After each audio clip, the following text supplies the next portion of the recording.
Police say 72-year-old Hukin Tran opened fire on people celebrating the new year in the majority Asian American city over the weekend.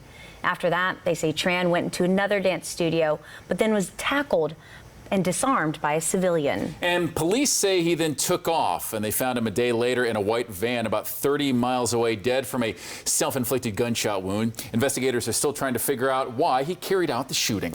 And this also has many wondering if this can be classified as a hate crime since the suspect is of Asian descent. Yeah, this while the Asian American community right here in Southwest Florida is now expressing their shock tonight. Fox 4's Yvette Sanchez spoke with them along with an expert about the nature of the crime, and Yvette joins us from the Fox 4 newsroom. So what was the reaction they were picking up tonight?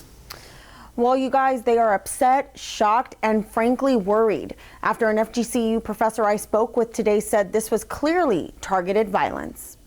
Well, it's clear it's targeted violence because you're right. He looked at it was dance halls because he could have gone anywhere in that community, and I'm sure there are a number of gatherings. Dave Thomas is a professor of forensic studies at Florida Gulf Coast University, using his expertise to unravel what could be a complicated case for detectives in California.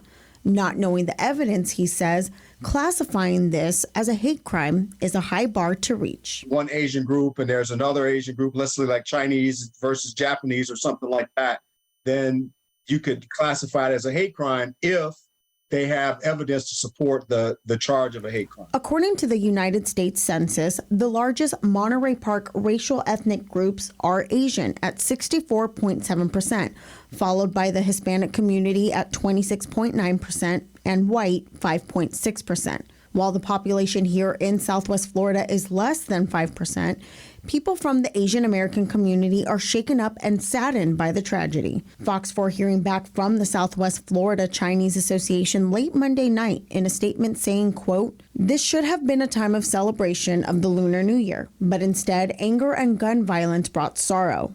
Fear should not be part of the American dream and culture. We need to come together as a nation on all levels to encourage love and peace." Another member of that same association speaking to me by phone, expressing his fears for his own kids, seeing violence like this increase against the Chinese community over the past several years. You justify your acts.